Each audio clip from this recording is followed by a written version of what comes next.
Okay, well, the definitions of electrocardiography, I've already shared it in the first session. It is something you can check on it later on. I would really like to reduce the giving of information, because what I've learned in the course of my career is that ECGs cannot be learned by reading. You have to see as many ECGs as possible. So every time you have the chance to do or conduct an ECG, do it, because that's the only way how to be able to interpret an ECG. So the most important thing is practice, and that is what you're going to do. Like I said before, it is cheap, it is quick, and it is life-saving if you know how to read an ECG. There are all kinds of reasons why you should run an ECG. If you have patients with chest pains, dyspnea, stroke, psychiatric patients, patients on high blood pressure drugs, all patients above the age of 70 should always get an ECG if they have never got one before, because of the risk of atrial fibrillation. Patients with dizziness, patients who had blackouts of unknown origins, all of these people need an ECG. Yeah, or if you have a patient who says the pulse is very low or the pulse is very high, there's also a patient who should look at. Yeah, so the people who say ECG is unnecessary, yeah, they have no idea of how an ECG can save lives, and that is why I'm doing these sessions and for free. And I'm not expecting anything, but I just expect you guys to go out and save lives. Yeah, that's our motto, and that's what we want to do as Doki's advice. So as whatever you learn here, go use it and save lives. So all of these diseases can be described by an ECG. Rhythm disturbances, you have heart block, conduction problems, you have electrolyte disturbances, intoxications, and so on and so forth. So if you have questions, just tip them at the commenter region. I normally do 45 minutes session with you guys, and then there's a questionnaire session where we can just ask our questions. And if you have ECGs which are interesting for me, just send them to me via WhatsApp. I normally answer quick within 1 or 2 days. Okay, for those who don't know what an ECG is, I said before, you should have watched the other videos, because I won't repeat everything in detail. I just want you guys to have some pictures in your minds so that we can be able to answer or to read the next ECGs. This is the way we run ECG.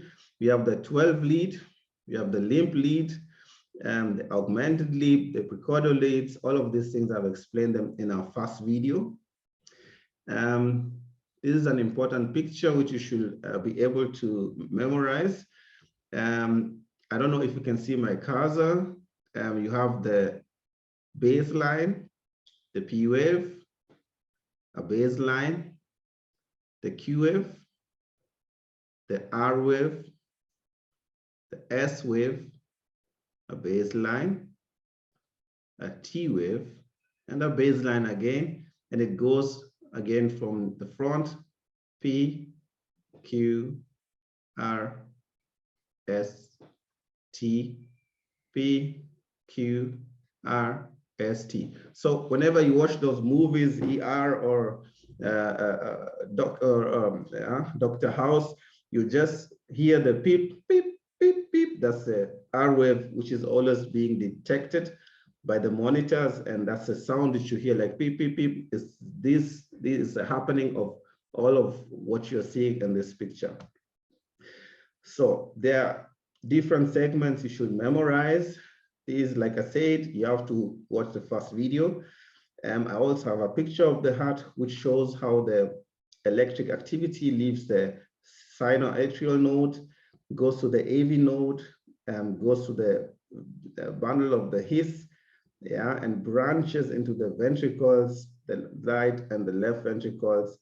And this is actually how, yeah, all of this happens. So, okay. So now, if there are any questions so far from the first video, we can talk about it. Otherwise, I'll just proceed. I've explained all of this electric activity in our first video. Okay, my first questions, I normally like to interact with you guys. It doesn't make any sense for me speaking with my screen. I would like to ask, has everyone in this group seen a defibrillator before? Okay, if you haven't seen it, I will show you one. I have one here.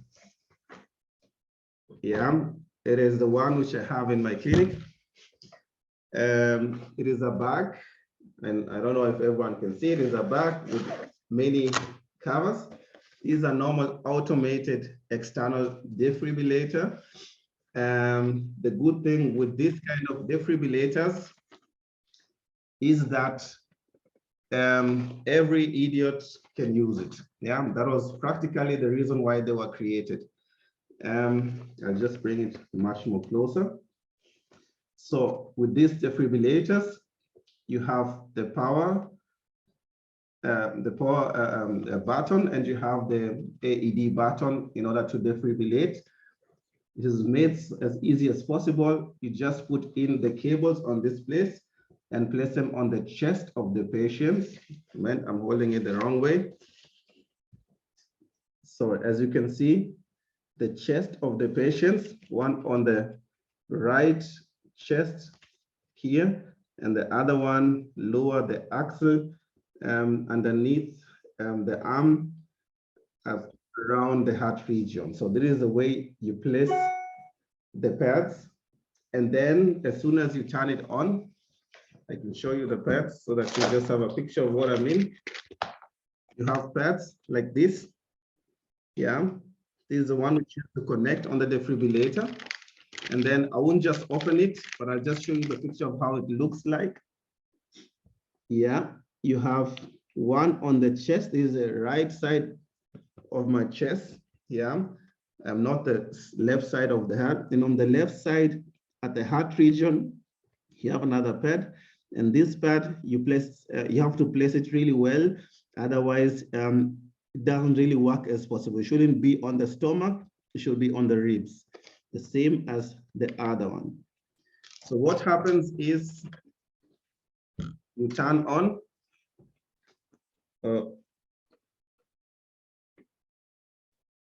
Elektroden anschließen und aufkleben. As soon as you turn it on, it talks to you and tells you, anschließen und aufkleben. Please place the electrodes and put them. Anschließen und aufkleben. Okay, man.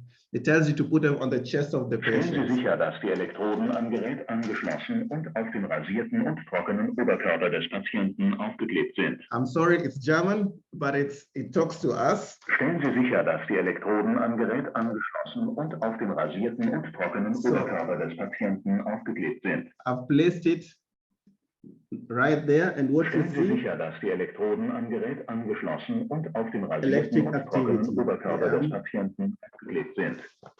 Okay, so just turn it off before it makes me Führen Sie crazy. abwechselnd 30 Herzdruck. Stellen Sie sicher, dass die Elektroden am Gerät angeschlossen und auf dem rasierten und trockenen Oberkörper des Patienten aufgeklebt sind. Stellen Sie sicher, dass die Elektroden am Gerät angeschlossen und auf dem rasierten und trockenen Oberkörper des Patienten aufgeklebt sind. Stellen Sie sicher, dass die Elektroden am Gerät angeschlossen und auf dem rasierten und... Okay. So that's the AED. Yeah, a crazy thing. It talks to the to you. It tells you what you have to do, so you don't really have to think. Yeah, this is basically good for firemen or for sanitators, people working in the medical region, nurses. You don't have to learn a lot. You don't have to know a lot.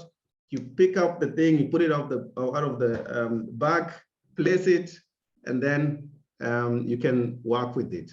So this is an automated external defibrillator. Then we have the manual one, which looks like this.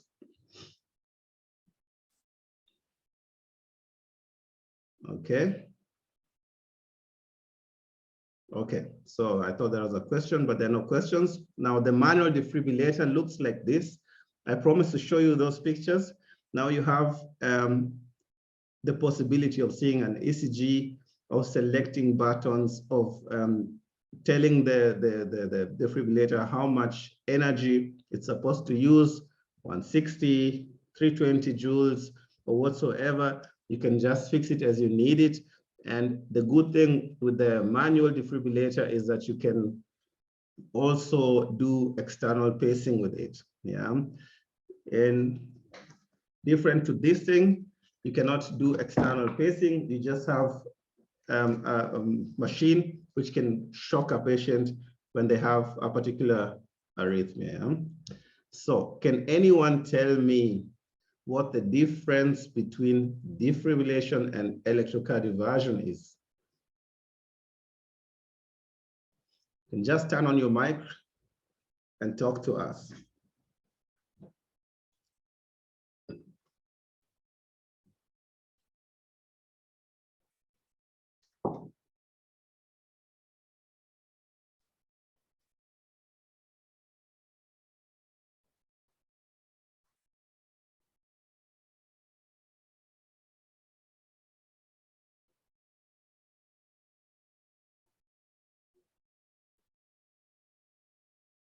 No one? Okay, then I'll explain it to you. The difference between both of them is the patients who get defibrillated are the ones who have asynchronous delivery of energy. And the difference to cardioversion is you have to synchronize your AED or your MED in order to be able to bring them back to a sinus rhythm. So defibrillation can be done anytime spontaneously, yeah, while cardioversion has to be synchronized. Otherwise, you may lead the patient into ventricular fibrillation. Yeah, we're going to learn all of this stuff before we look at ECGs. Now we have in this complex, I hope you have understood the difference between both. The pacing is a different kind of use of the MED. Pacing is done to patients who have bradycardia or AV blocks. You can watch this in the second video. You place the electrodes is always the same way on the upper right and here, yeah, where the heart region is on the ribs. If you have ladies or moms with larger breasts, you'll have to place the electrodes underneath the breast. Never place the electrodes on the breast, underneath the breast. So the dangers of using a defib is it may burn the skin. Yeah, that's why you always have to apply gel on it so that the patient doesn't get burnt. And afterwards, you may have to use salves in order to keep the region unburned. So these are things you have to watch out for. When you use this kind of pads, they already have gel on them, and that's why you don't need to place a lot of gel on the surface of the pads. So defibrillation can be done anytime. Cardioversion has to be synchronized. You have to be careful. You have to wait for the QRS complex, and you have to synchronize the R wave. Yeah, it is done. I'll show you how it is done. You have the picture here. As you can see, another patient with an ECG, heart frequency on the upper left. You have the oximetry, you have the pulse, you have the blood pressure. And then here, down here, you have the possibility to press on buttons, whether you want to synchronize or asynchronize and everything. Yeah. So what you do is, after placing the pads on the patients, you place on synchronize, and then you see a line which appears on the R wave. Yeah, and this line shows you or makes you become sure that you have synchronized the system. And then afterwards, you can electrocardiovert. Electrocardioversion is mostly done by patients who have AFib or patients who have flutters. Yeah, so these are the two kinds of patients who normally get it. It's kind of curable, or turning the patients to a sinus rhythm is the best way to use it. Any questions so far? of course, don't forget to press the heart stroke button after you're ready. And also, another caution or precautionary measure is as soon as the pads are placed and the person is ready to press the button, yeah, of where the heart is, the red button with the heart and the shock wave, everyone has to be out of contact with the patient. Otherwise, you will end up shocking every personnel who you have with you. So you always have to be careful. You always have to create space. Otherwise, you'll be shocked, and then we'll have two emergencies instead of the one which you already have. Any questions so far?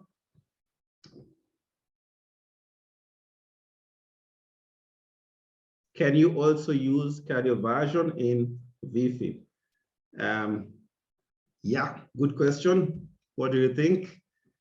When you have ventricular fibrillation, do we have a regular or an irregular rhythm?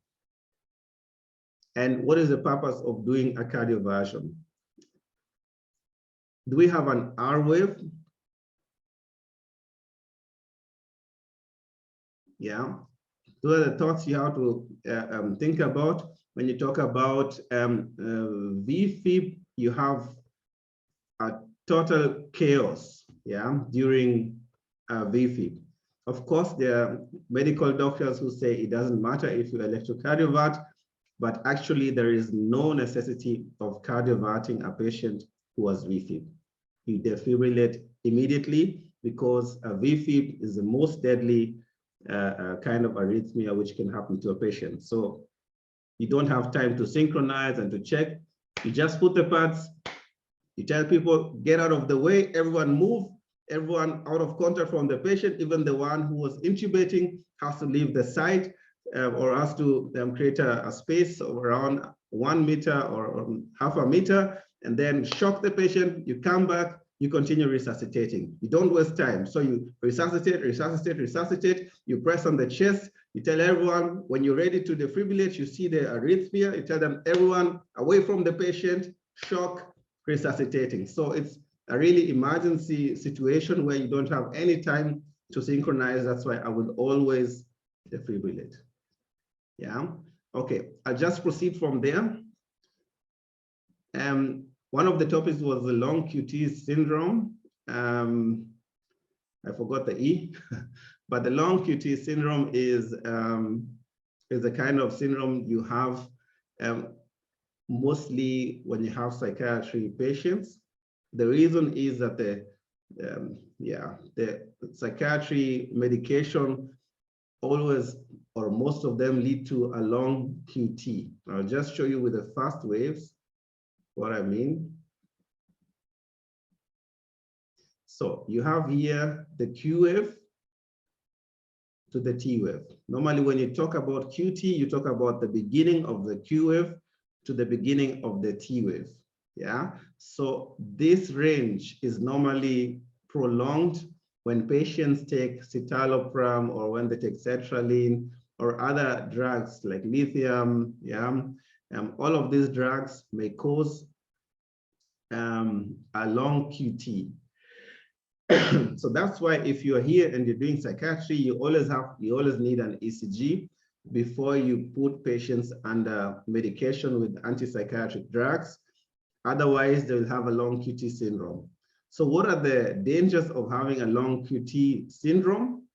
That's why we are studying this. The dangers are if you give a patient who already has a long QT, you give them antidepressants or whatsoever, they may end up turning into a VFib or a ventricular tachycardia and becoming an emergency, or they may develop the so-called torsade de pointes. There's a French kind of arrhythmia which was invented or seen by a French doctor. We'll talk about this in short. So the thing is, the long QT syndrome is just defined as a prolonged QT. It depends on the male and the female.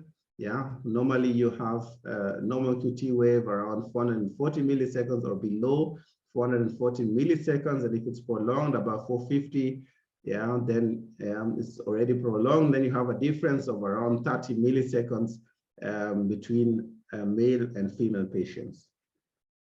So the causes, as you can see here, amiodarone, TCAs, antibiotics, all of these drugs can lead to a long QT syndrome. So you have to be careful when you have patients who are under antidepressants or other psychiatric drugs, especially. That's why I'm emphasizing on this, mostly young patients who just fall down and are dead because no one did an ECG to check whether they had a long QT wave, or a QT line. So now these are the reasons why. You can watch the video on YouTube and read again. Then you have to ask the history. Have they ever fallen down before, had a cardiac arrest or something like that? Mostly the examination turns out to be normal. Only the ECG is the one which is kind of different. So you can manage it. There are different ways of treating it or managing it. As far as I know, but it's a very rare disease. I haven't seen it for a long time. We've seen it only once in the last 5 or 7 years, but it happens again and again that young patients just all of a sudden have arrhythmias due to the long QT syndrome. Okay, when you go to the tachycardia, like I said, I don't want to bore you with a lot of text and information. It doesn't make any sense. The most important thing you have to know is a VT and a VFib immediately defibrillate. When you forget everything I've said today, VT, VFib, under resuscitation or by a patient who has just become unconscious, immediately resuscitate, immediately defibrillate. That's the most important message for today. So because these kinds of arrhythmias or this kind of rhythmic disorders are the ones which are the most deadly. There are patients who have like silence waves or have short waves of VTs, like for around 4 seconds or 8 seconds. If the heart is able to channel the VT in a sinus rhythm, then you do not need to defibrillate this patient. But if you have a VT which is continuous, and the patient is unconscious, then the first thing you do is defibrillate. Now, due to modern technique, we have ways of helping patients who only have short sessions of VTs. They normally get an internal defibrillator, an ICD. It's implanted just like a pacemaker under the chest, on the upper arm. And this reduces the chances of them falling down, being unconscious or dying because of VT.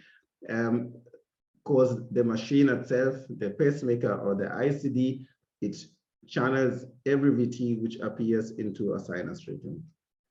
Okay, so the most important question is a patient who has a VT, are they stable or are they unstable?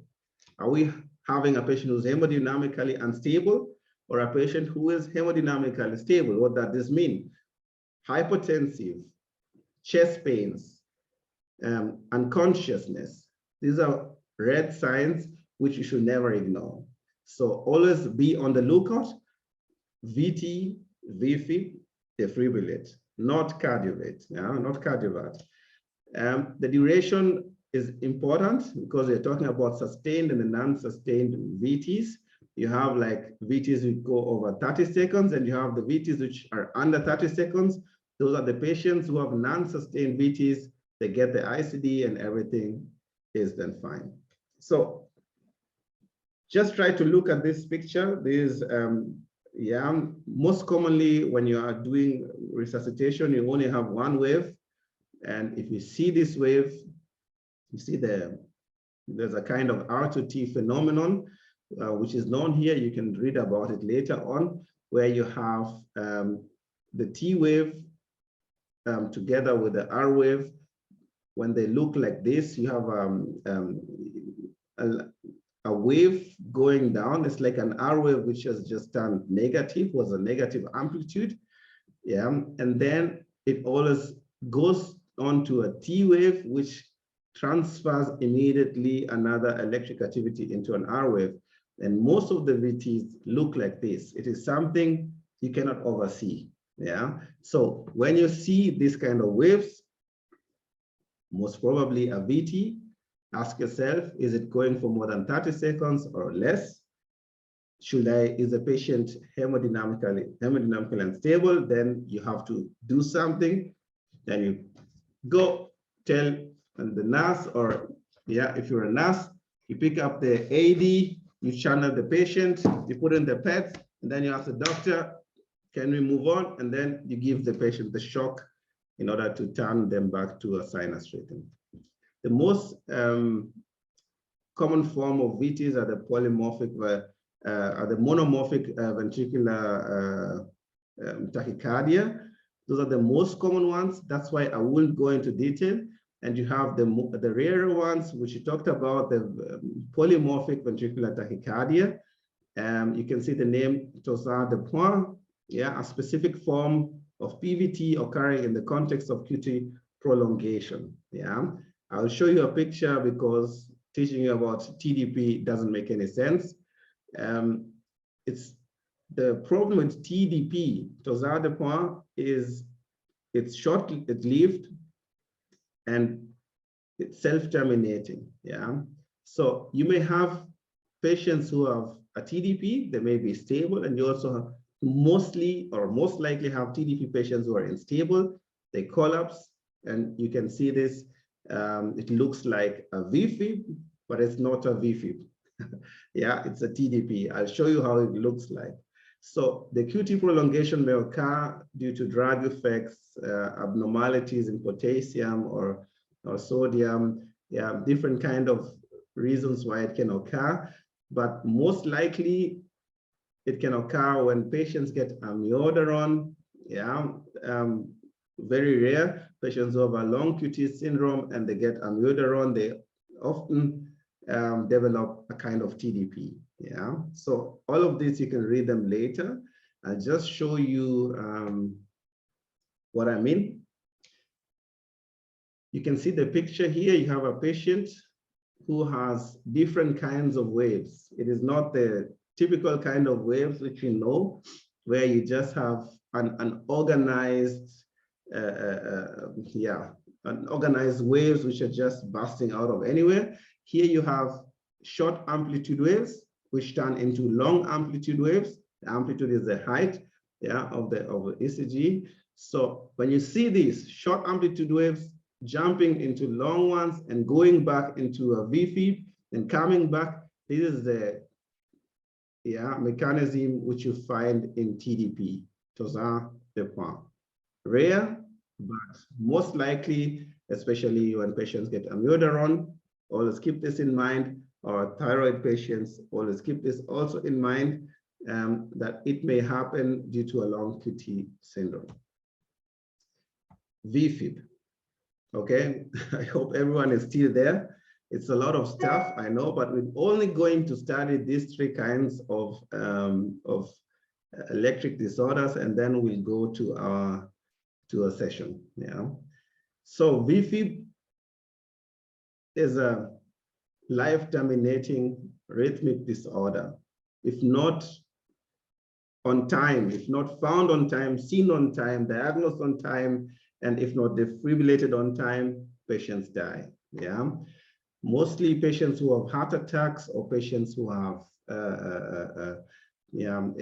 some drugs, undergoing long QT syndromes which have never been diagnosed, or patients who have undergone surgery, heart surgeries, or patients who have cardiovascular diseases, like coronary arteries which are stenosed. Those patients may end up getting or experiencing a VFib. When a patient falls down, I've been talking to other doctors from Kenya.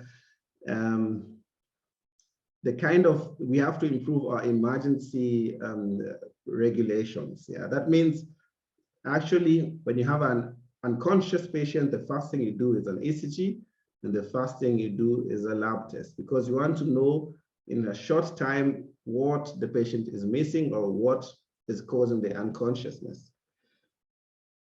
In Germany, when you have a patient who has just become unconscious and you don't know the reason of the unconsciousness and you're resuscitating, they always say that you give them 3 shocks in the beginning before you start resuscitating, because the most common kind of deadly rhythmic disorder is a VFib. Yeah, so it can be fatal if not seen on time and if not reacted on time. You have chaotic, irregular deflections of varying amplitudes, like I said.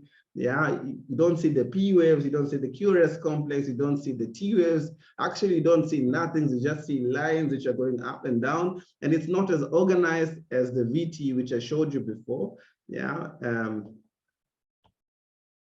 it is not as organized as this, that you may even see here. If you see the spike waves, the spike of the waves, you measure the distance, you may even end up measuring a regular wave. Yeah, it's not so disorganized. This one is an organized wave. That's why we talk about VTs. And the VFib is completely disorganized, as you see here. Yeah, on the other hand, on the right side, very disorganized. Yeah, very disorganized. Yeah. Of course, you have to be careful. There are patients who are awake. And when you write ECGs, you may mostly, if you have a person who is not experienced in writing ECGs, they may end up having such waves because the electrodes are not fine and all of this stuff. When you have a VFib patient who is unconscious, those are the patients who are talking about. You have to be fast. Yeah, you have to know what you're doing, and you have to defibrillate. If you defibrillate a conscious person because of an ECG, a person who's talking to you, you may end up leading them into a VFib and having an emergency or even killing someone. So it's something dangerous, but it's something easy to work with. It's just if you know the tricks and the tips which you have to look at. Now, all of this stuff, you can read them later on. Okay. Any questions so far before I ask mine?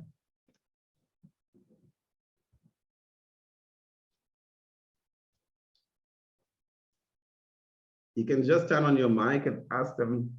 I ask for participation.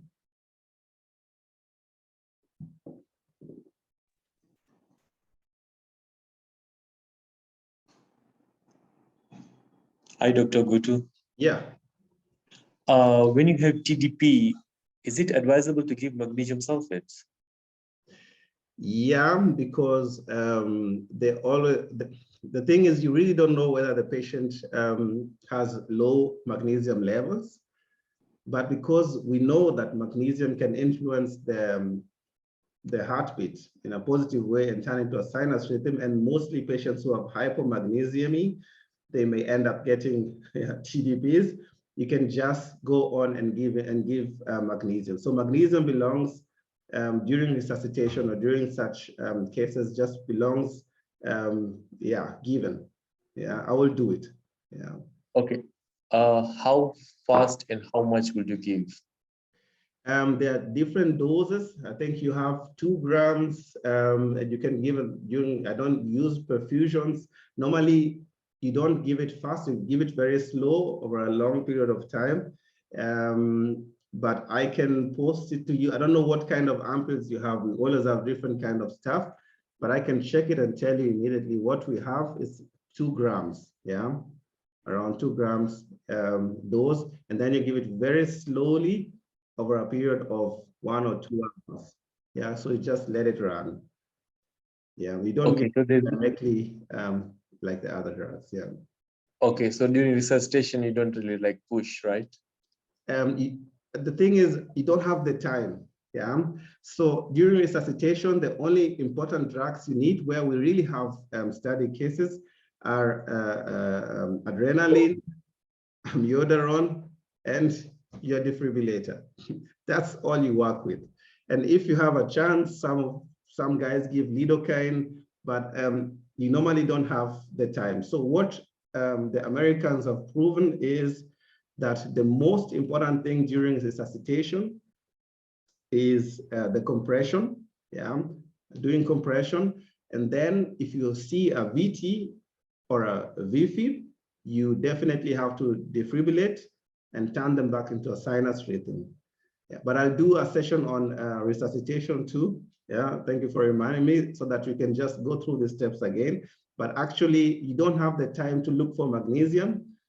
And the most important ones and the things which are proven are only adrenaline and compression. That's all.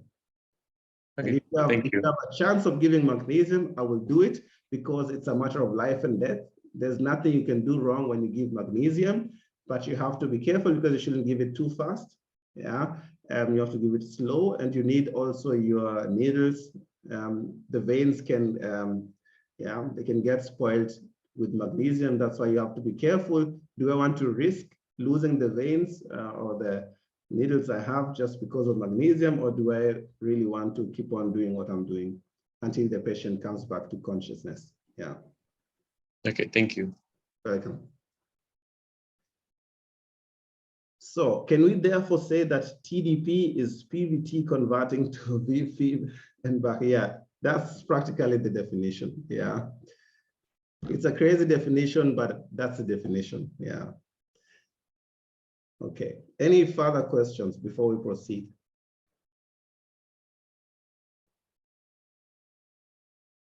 Okay. So Fortune Natas has asked 2 questions. I would also like to ask a question. I hope you can turn on your mic. Let us go through this ECG. What are we seeing here and what is happening? Can someone explain to me? Feel free to turn on your mics.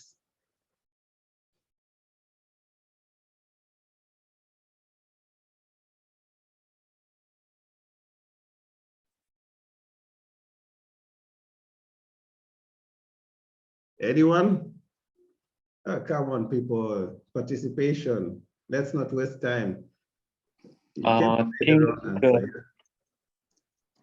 think the TDP is converting into VFib. Okay, we have the limb leads and we have the chest leads. Look at the limb leads and tell me what you're seeing. There's no P waves. There are no P waves, Yeah, and it's a kind of polymorphic waves. So we described the P wave. We said we can't identify P waves. Describe the QRS wave. Is it normal, enlarged? It's quite complex, I think. Quite complex. Polymorphic QRS. Okay. Yeah. Why do you say polymorphic? I only see a monomorphic QRS complex. Are you talking about AVL? Yeah, but okay, it's more monomorphic. But what is happening at the ST baseline? Look at 2 and 3, the limb leads. SNT. 2 and 3. Is it ST inversion? There's an ST elevation you see happening there. So the patient is most probably experiencing what?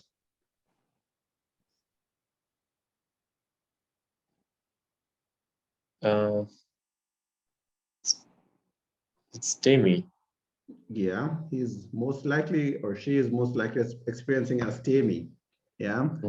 So in the middle of writing your ECG, you have the first limb leads, you have a STEMI, and you're wondering, oh, this is not good, the patient is not doing well.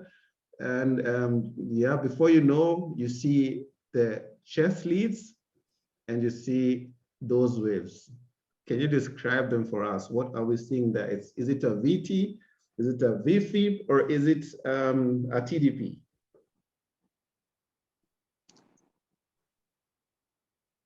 It's TDP, I think. So TDP, so we have, you say, yeah, are we sure? Okay. Almost VFib. Yeah, it's most likely a VFib because we have more chaotic waves and they're similar on how they look like, and you don't have on-turning chaotic waves into VFib, into chaotic waves, and so on and so forth. I'll show you the picture again. Okay, yeah, you see here the difference is you have smaller amplitudes which become large and become chaotic again. Yeah. And in our picture now you have slightly almost the same. So we have a VFib. So what do you do with the patient? I always like asking this question because you're doing medicine. What do you do? The patient has just become unconscious, and you're the only person there, and you have one nurse who is in his first year, and it's very late, and you actually want to go home, and the patient is unconscious. What do you do next? You start CPR as you call for help. Yeah, immediately CPR. Okay, you're right. You already start CPR. You're only two of you. So who is going to do the CPR, the nurse or you? If you're experienced, you're the one doing it as the nurse looks for help. Okay. And you do 30 compressions to 2 breaths if you have ambibag or something. Otherwise, do mouth-to-mouth breathing if you have something to filter it. Okay. So let's say, okay, there's someone who was just passing by and they saw you doing the CPR, and they just thought, okay, we should just bring the defibrillator. What do you do next? Do you use the defibrillator or do you leave it and continue compressing? As soon as the defibrillator comes, just hook it up and see the wave and just shock and continue CPR as soon as possible. When you're putting on the defibrillator or the pads, do you stop doing the CPR or do you continue doing the CPR? You keep continuing doing CPR till you're ready to shock. So the other guy places the pads, on where does the guy, where do you tell the guy is, it's just, he didn't know what, he just said, okay, I've had this in a course, Doki's advice that you should use the defib, but he has never used it before, he has never seen it before. So you explain to him how can he place the pads and what does he have to do. Remember, you're on the chest with your arms doing the CPR. Yeah, so you put one pedal around the axilla, below the axilla, around the nipple line. And once the other pedal, you remove your CPR hands and put it on the anterior chest, and then you give a shock and resume. Okay, but the patient still has a t-shirt on him. The patient has what? I am the nurse who has brought the defibrillator, and I tell you, should I place it on the t-shirt of the patient because he's still dressed? No. You rip off the patient, the clothing, whatever it is. There should be skin contact. Okay, so I take off my scissors, I cut off the t-shirt of the patient. Maybe that was the only one which he had. And then where should I place the pads or the pedals? On the left side below the nipple. Mm-hmm. As you continue to do the CPR, and once he's placed the other one, then the other one should come on the midline of the chest. On the midline or on the right side? In the midline, anterior chest. Okay, but then you don't have space for your CPR. You're here. So if the pad goes over there now, how do I put it? Because I'm a bit confused. Yeah, on anterior chest. Anterior chest. Okay, you place it midline up there. Okay, so I've already placed the pads. I'm just here to help you. I'm agitated. I don't know what to do next. So what should I do next? Yeah, I'll just bring it back. Yeah, I've already turned it on. The system is running. So what do you tell me to do next? We have an AED. Yeah, you connect it to the patient and switch it on. Okay, I'll switch it on and then? It will tell you attach pads. Yeah, we have attached the pads already. You were the doctor. You were giving me the orders. I already did it. Here. And you look at the rhythm, what it tells you, to shock or not to shock. Oh, Daktari, I've never seen a rhythm before. I don't know what to look at. I think you'll have to look at it and tell me, yeah? So I show you this rhythm, yeah, which you see on the screen. So what do we do next? Shock. Doing CPR. Remember, you're not stopped even when you're talking. You make clear, everybody should be clear, and then you shock 200 joules. I shock 200 joules. Yes. Oh my God. And what about you? You continue doing your CPR? No. Everybody should be clear. You stop the chest compression and you shock and resume CPR. Okay, we've shocked the patient and then resume. We have a sinus rhythm.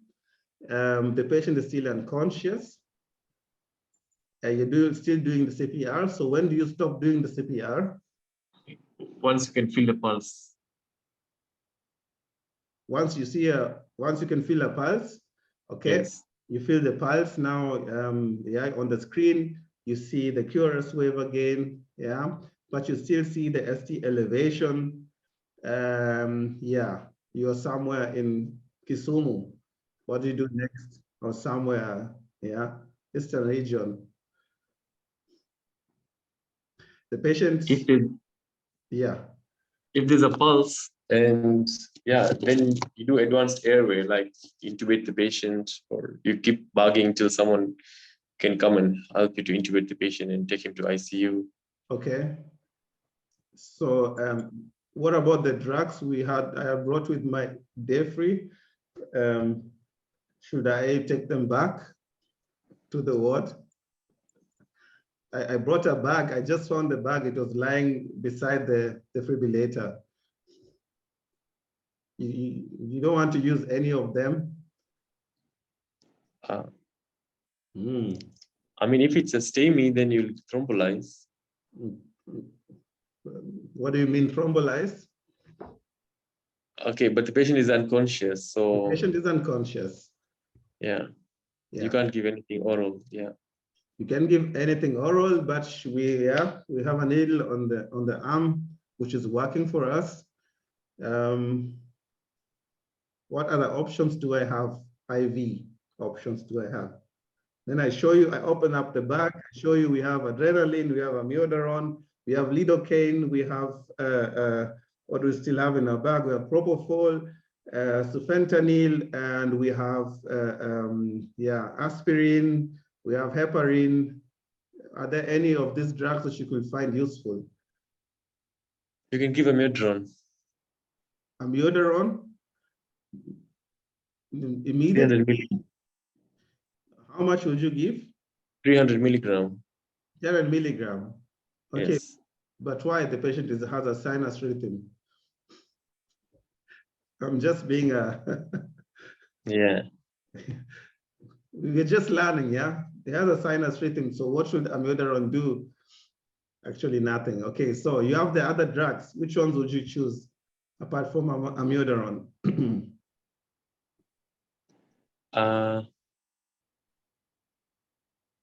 Aspirin, but no aspirin unless it's an IV. Okay, we have 500 milligrams. Yeah, I can mix it up, and we have 5,000 units heparin.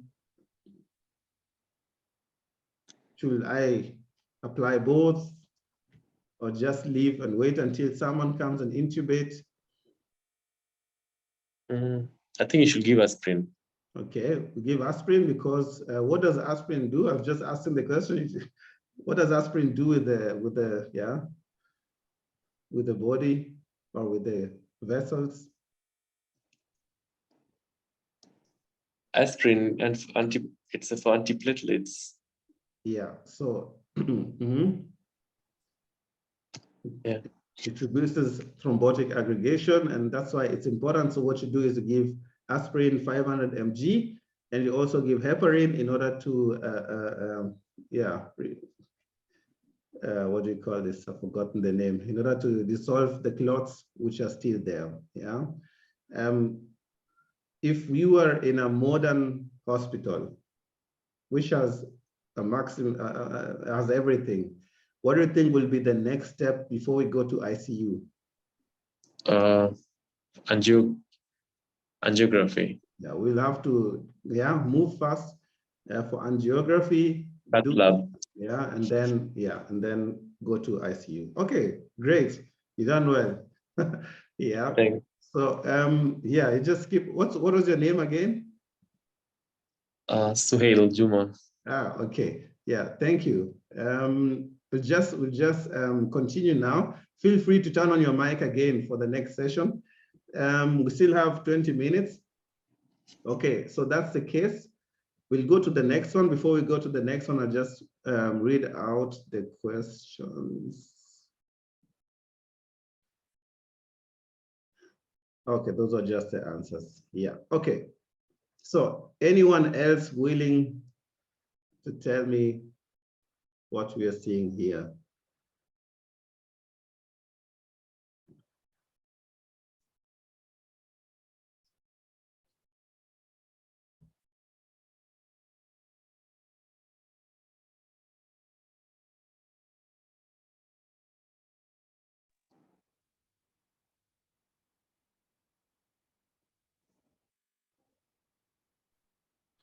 Anyone willing to interpret this ECG? Yes? Bradycardia. Sorry, bradycardia, who's speaking? It's me again. It's you again. Okay. So you said brady or tachycardia? Brady. Brady. Okay, the heart frequency. Can you see my cursor? Can you see my pointer? Yeah. Okay. The heart frequency is 122 BPM. And down there, you have the P, 136 seconds. You have the PQ time, 311. You have the QRS and all of those ranges there. These are patient born 1946 who,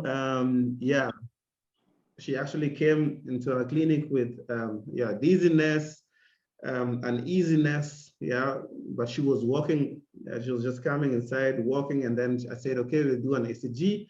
We do the ECG, and this is the first thing we see. So it's not, is it brady or tachycardia? It is tachycardia, 122. 122. Okay, then let's just describe the waves. Let's start with the P, QRS, T wave, whether you see any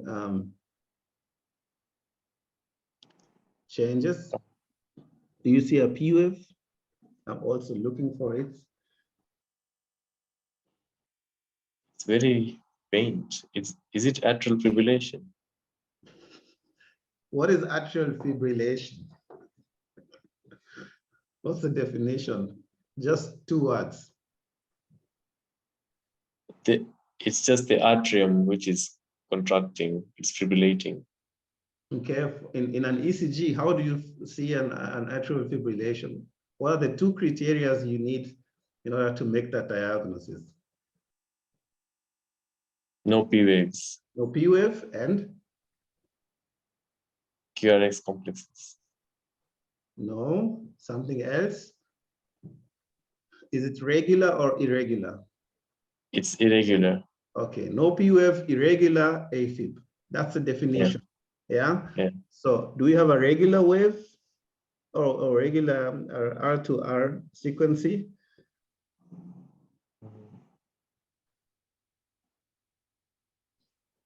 I would say it's most likely regular. It just looks regular. Okay, so it looks regular. So is it an AFib or not? It is probably AFib because there's no P waves. But we say the definition of AFib is no P wave and irregular. Okay. It's always like that. This definition, you can always keep in mind, it is always irregular and always misses P waves. But not only one, all of the two criteria are mandatory in order to diagnose an AFib. Okay, so we can see the P waves. The QRS complexes are normal. Just start up and just move down slowly and look at all of them, and then look at the T waves too from up to down.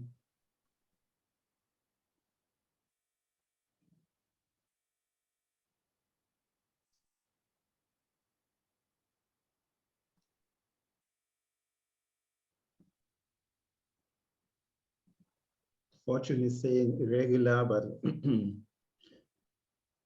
the QRS, are you still there, Swahili? Yes. Yes. Okay. Yeah. Still trying to find what rhythm. No, forget the rhythm. Let's just go through the waves systematically. And during this session, you just know what it means now. It's important to just look at each and every wave. The QRS complex, is it normal, abnormal? It looks abnormal. Okay, is it widened or broadened? Widened. Okay, so we have a wide QRS complex. Yeah, we'll just keep that in mind. What about the T wave? T wave, FT.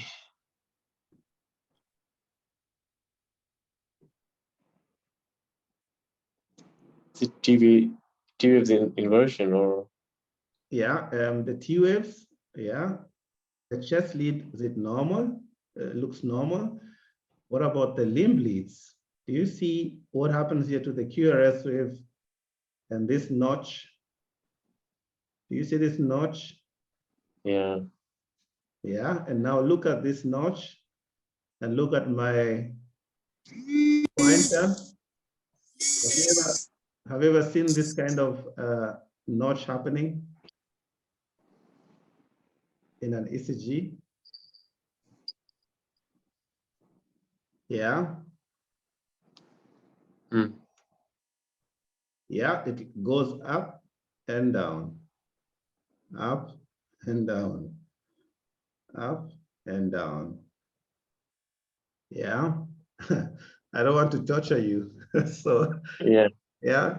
Have you heard about the there's when you talk about atrial arrhythmias, you have the AFib and you have the A flutter. Have you ever heard of the A flutter? Yes. The A flutter is typical, yeah, for having such tooth marks. I've forgotten how you call them in English, yeah, but it looks like a sawtooth, yeah. Yeah, like wedges. Yeah, and this is what you see in 2, in 3, and even in AVF. So we have a regular rhythm, it's tachycardia, and tachycardia, which is always stable. Like if you have a tachycardia patient who only has 122 throughout, yeah, and then you have this kind of waves, it's regular, you don't see the P waves, then we're talking about atrial flutters. Yeah, it is not AFib, it is atrial flutter. Yeah, and this is here where you have the sawtooth phenomena. So what happened? Yeah, so that's why she was feeling dizzy. Also another thing, it's kind of the system looks at can record here a PQ time, but since we can't see a P wave with our own eyes, we'll have to rule it out that there's no PQ time which is prolonged to 300, which would mean that the patient has an AV block, yeah, of the first order. But I don't think, yeah, it's not really possible to say what is happening here. So we have atrial flutter. So what's next? Let's say she wasn't in my small clinic here, but she was in a big hospital where we have everything, we can do anything. And how will we proceed with this patient? Defibrillate or cardiovert? You cardio what? Anything atrial, you can't defibrillate. Okay. Are you sure?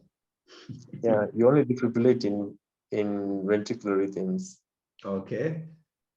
Okay, yeah, you're right. It's an interesting method, but what about the flat line? Do we defibrillate the flat line?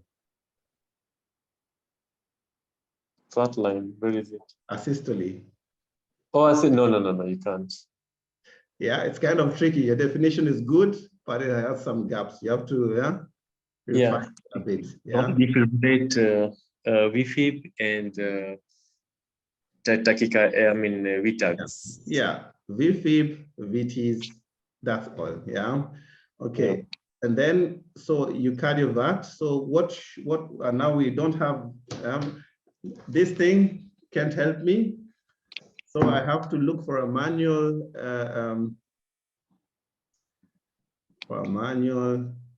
What's the next step? Okay, let's just skip the step of putting the pedals on.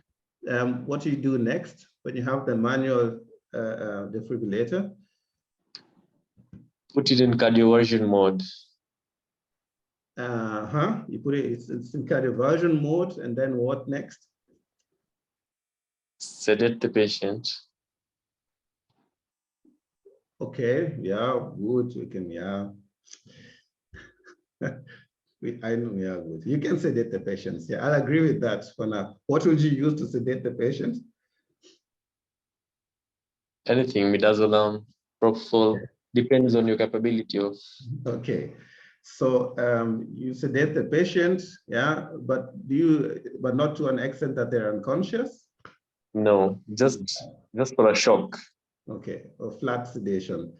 Okay, what do you do next? Then you cardiovert. If you do that, you will end up defibrillating. And then you'll have a VFib. What step did you miss? The most important step in a manual external defibrillator. It's a step you have to choose by yourself. Are we talking about a synchronized or a synchronized rhythm? Synchronized. You have to put on sync mode. Yes. If you don't put on the sync, the patient may end up not surviving the session. Yeah, and then you have to do CPR compressions and start over again, and then you have a phenomenon from the other session. Okay, so what you do is you can cardiovert, and you can like I said, you have to sync in order to cardiovert. What is the problem with cardioversion? What are the questions you would like to ask the patient before you do the cardioversion?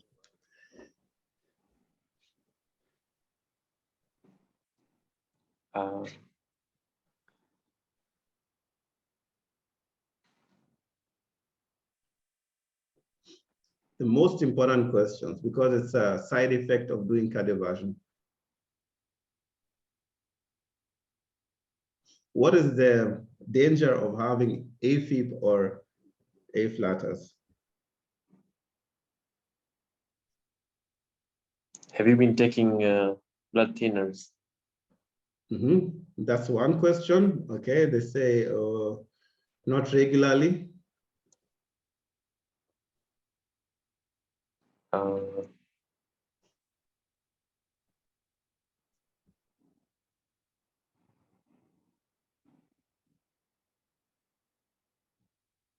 Chest pains?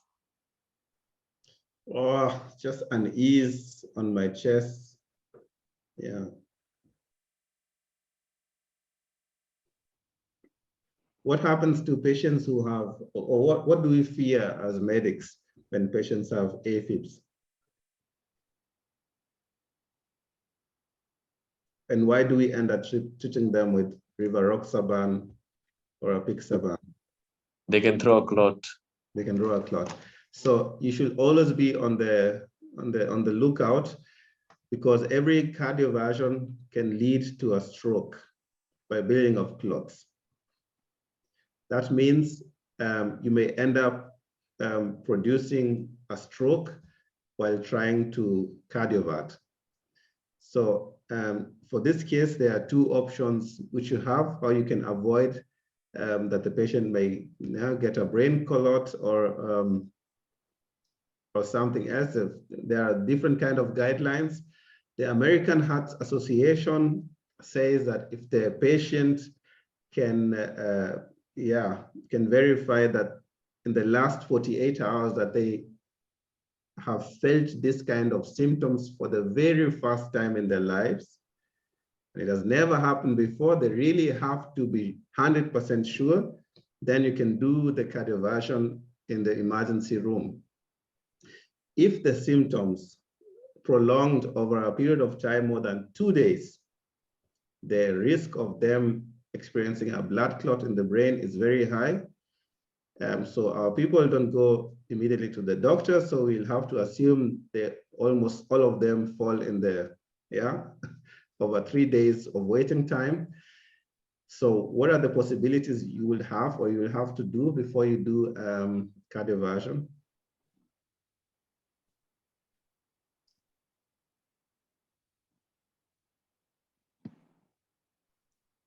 Do cardiac markers, coagulation profile? Okay, yeah, they are normal.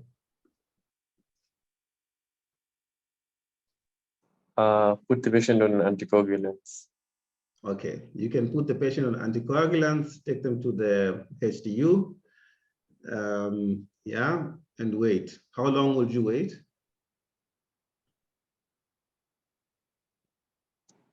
Depends what you gave. Okay, yeah, let's say rivaroxaban 20 mg. It's 48 hours or 72 hours. Unfortunately not. You'll have a problem here that even if you give rivaroxaban immediately, they may end up still getting a blood clot.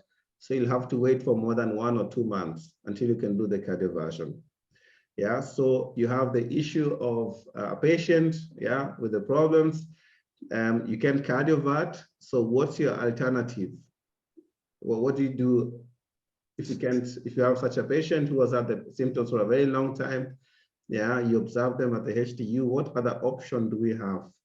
Put them on antiarrhythmics like digoxin. Would you put a patient who is under 60 years old on digitoxin?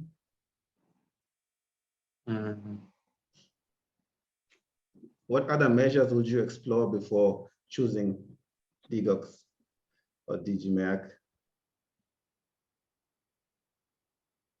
If anyone else knows, just answer that. We're learning together. What are the other options? B blockers, beta blockers. So it's actually, you know it. I know that you know it. Now you just give the metoprolol or bisoprolol, and then the pulse reduces and everything is fine, but you'll have the problem that they're still experiencing the arrhythmia.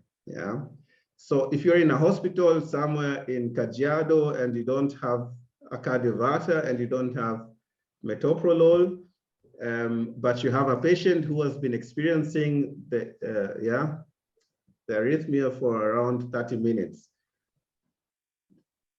Do you have in mind what kind of other drug you could give in order to cardiovert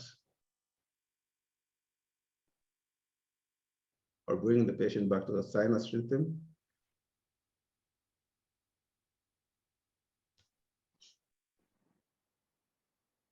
Calcium channel blockers? They won't bring, no, they won't help. Or anyone in the group who has an idea? It's a difficult question, I know, but after the session, you'll never forget it.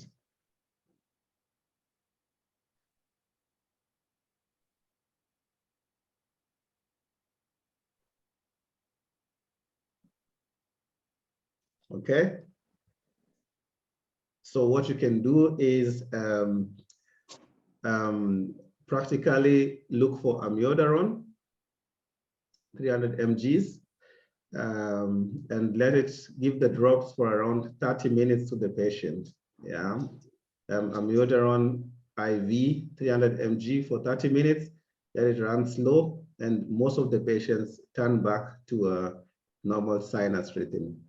But the issue is, if the patient lied, they may end up still experiencing a stroke. And then, yeah, bad luck. Okay, so those are the options. So I just remind you again, as a cardioversion, if you want to rule out clots, you'll have to do a transesophageal echocardiography in order to see whether they have clots on the heart ears. And if they don't have the clots, you can do it immediately. So if you have an option of doing an TEE, a transesophageal echocardiography, you can do it in your hospital before you shock the patient out of a AFib or A-flutter. And if you don't have the option, you have the option of doing amiodarone, but you have to be sure that the rhythmic disorder is not ongoing for more than 48 hours. And if you're not really sure, you can switch to digitoxin for patients who are elderly, or above 60 years of age, actually above 75, and you only skip to digitoxin after exploring the maximum dose of beta blockers like bisoprolol or metoprolol. Okay, sawa. So you still have the nerves for an ECG, or should we close the session? Bado mko radha ama watu wamelala? We are good. Okay. Any questions so far? So what do you do if the patient is having symptoms within 48 hours? You don't cardio what? If they tell you I've been experiencing this since yesterday night, you do the cardioversion. If they're not sure, you have to run a TEE. These are kind of, you know what a TEE is, or do you call it differently? Yes. Yeah, the transesophageal, just an echo to be sure that they don't have clots on the heart ear, because these clots on the heart ear are responsible for the strokes. If they have the clots, then you have to put them on rivaroxaban for 6 to 8 weeks, and then redo the echocardiography and look whether the clots have dissolved. And if not, you have to wait. That's unfortunately the truth of the matter. We are not sure whether every patient will get a stroke. But if they get a stroke, then, and it's a young patient, then we've ruined their whole life. So it's really a tricky situation where you have to check the history of the patient and really verify a lot of things. So what do you do if you don't have a TE now? If you don't have a TE and you have a patient who has been experiencing it for more than 3 days, you have the options of giving bisoprolol or metoprolol. Most of the patients, you can run their heart frequency down with those drugs. And then observe them at the HTU. And then there are criteria of giving NOACs. The criteria are whether they are female, whether they have hypertensive diseases and all of this stuff. And if they fulfill the criteria, they'll have to get rivaroxaban on top. If bisoprolol or metoprolol doesn't work for the patient, then you have the option of giving amiodarone orally over a long period of time. If this option doesn't work, then you have the option of giving digitoxin. Okay. Unfortunately, So those are that's the management of AFib. Any other questions so far?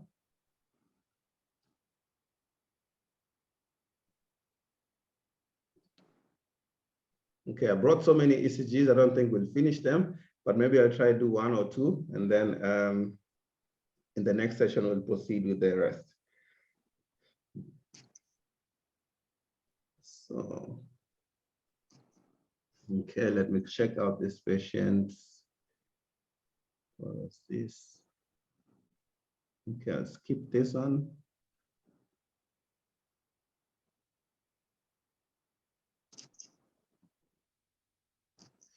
Okay. So, an interesting ECG now. An elderly patient, around 79 years of age. Yeah. What do we see? Of course, now I've done it on purpose.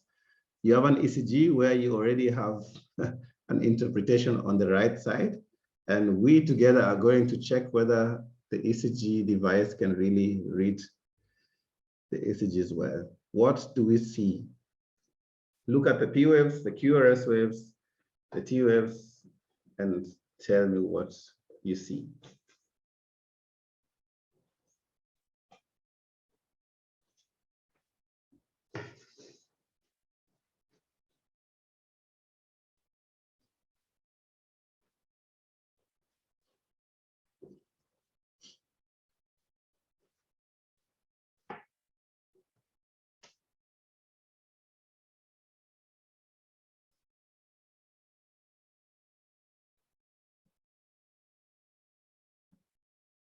Anyone who watched the second session from last month, you will know what we're seeing here.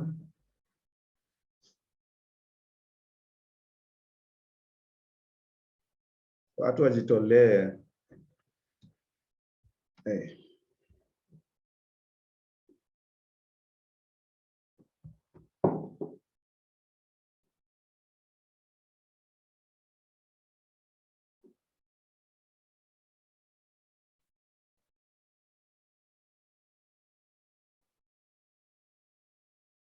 No one. Okay, anyone willing to work with me on the ECG? There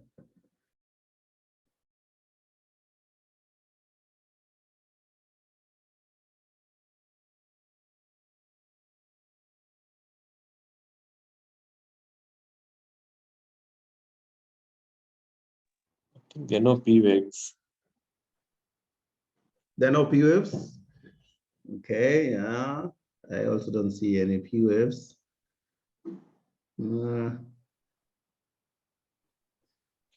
Okay.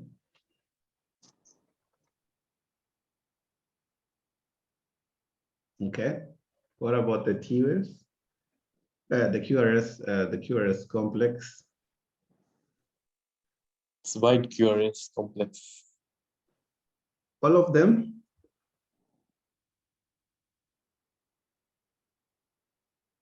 Or I'll ask differently, which QRS waves belongs to this ECG and which ones don't belong to the ECG?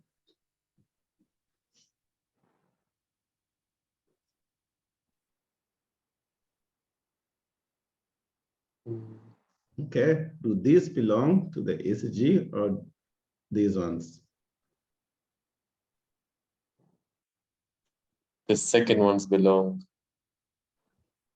Unfortunately, the first ones belong to the ECG. Oh, okay. The second ones with the broad complex, what are you seeing here? Have you ever seen them before? They always look the same. Yeah, strange, but it's always, they always look the same. What kind of extra heartbeats do you know?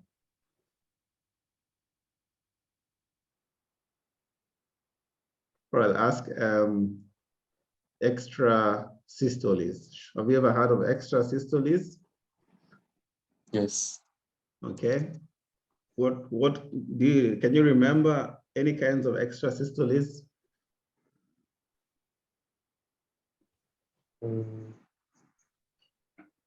Extra systoles.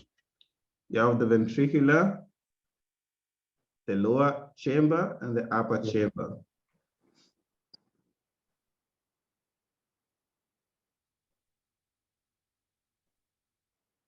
So we have the ventricular extrasystole and the supraventricular extrasystole. So the ventricular extrasystole is most likely due to the scars on the lower muscles, of the lower chambers, and the supraventricular extrasystoles are mostly on the upper chambers. So when you look at this ECG, are the extrasystoles or this ventricular extrasystoles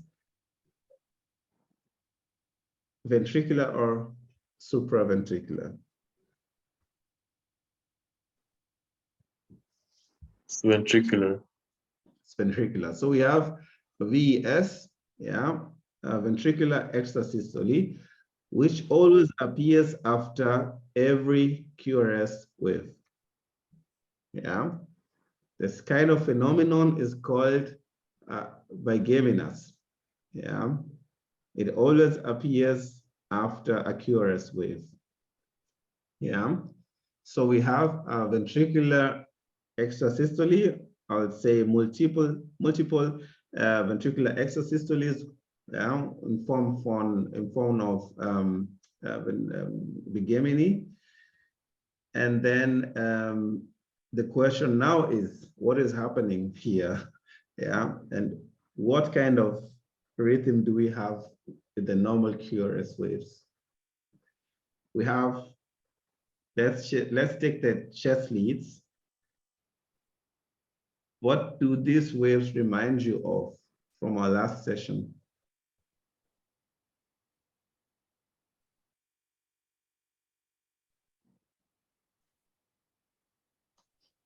ST level. the ST wave is here to here. Is it elevated? Are you sure?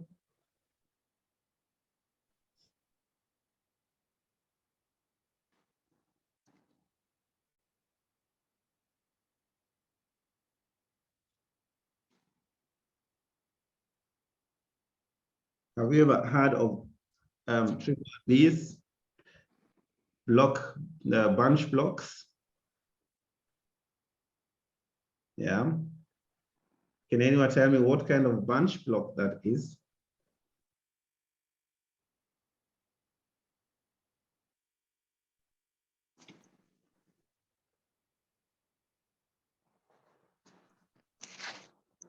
Yeah, okay, Fortunators, it says R triple B. Yeah, it's an R triple B.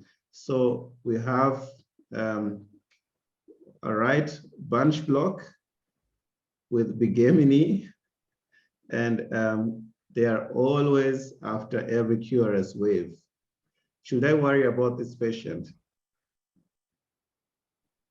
And was the ECG right? The ECG right, ventricular bigeminy, complete, RBBB, okay. Should we worry about the patient? Or I ask differently, are ventricular extrasystoles dangerous?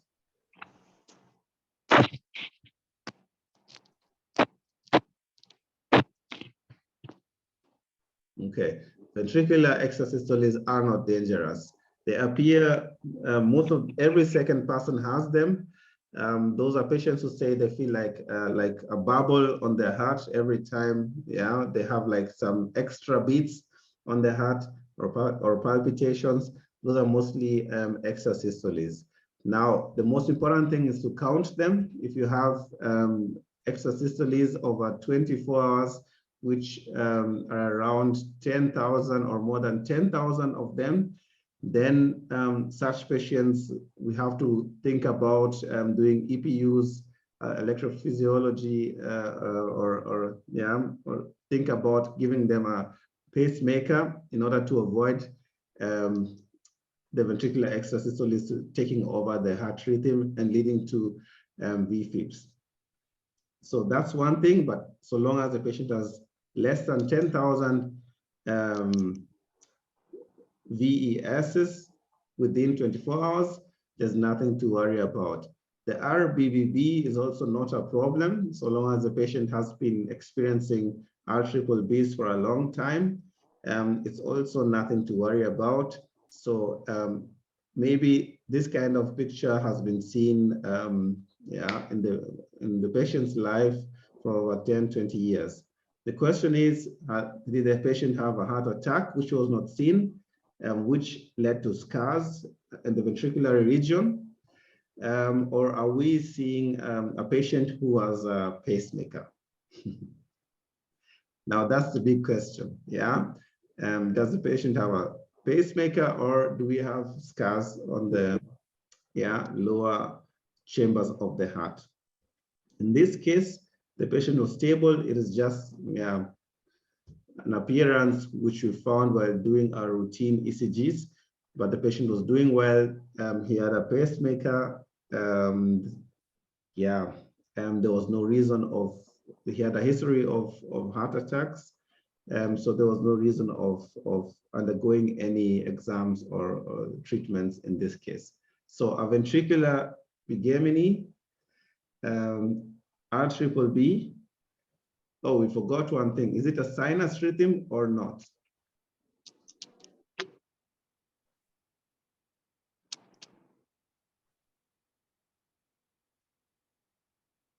The question is, do we have a regular R to R wave?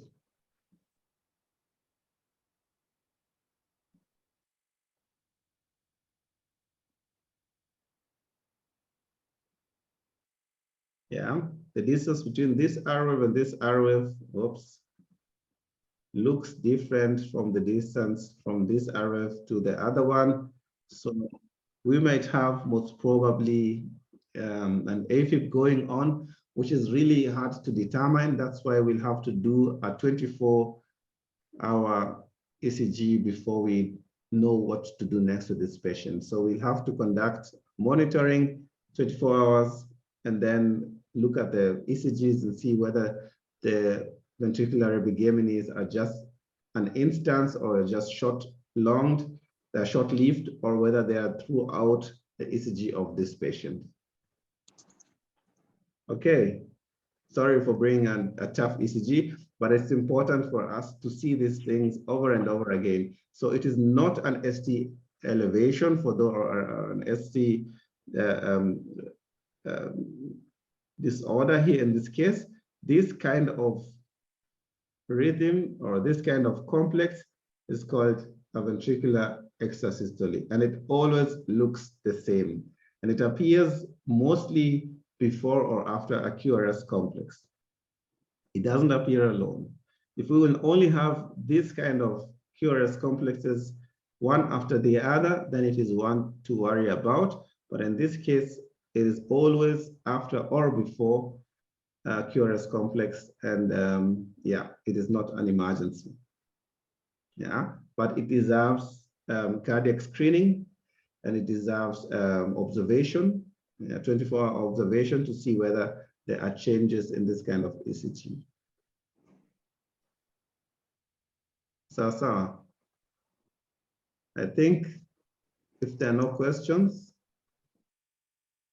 we can close the session.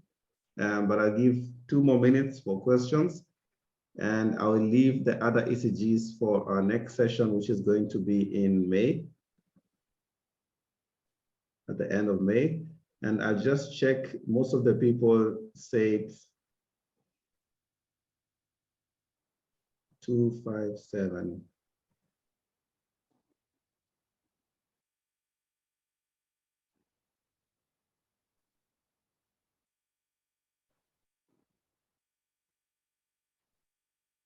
Okay, so the 2 p.m. people are more than the 5 p.m. ones.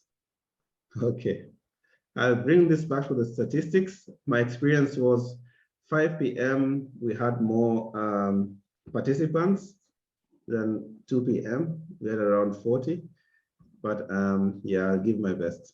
Yeah. So where can we find the slides?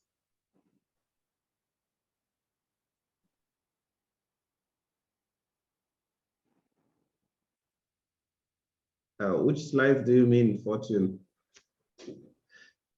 I'll upload this session on YouTube, so you'll have, you can see the slides again. They're my own ones, yeah.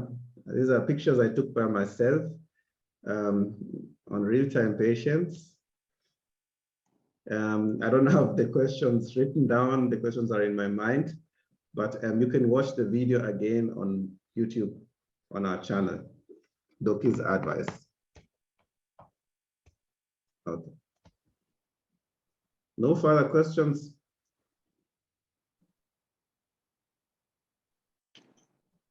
Dr. Gutu, your previous sessions are available on YouTube.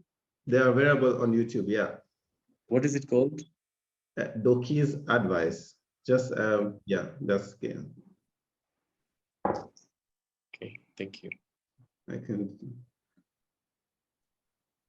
just youtube.com/Doki's Advice, and then you'll find it already. Yeah.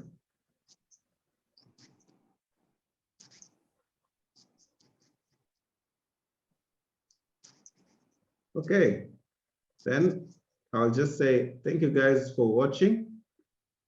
Thank you for participating. Remember to follow our links or share. And also, in order to get infos about the next session, just remember to register on time. We'll try to send the link a bit earlier this time so that everyone can register. We'll still decide on 2 or 5 p.m. and yeah, let you know. Okay, bye-bye.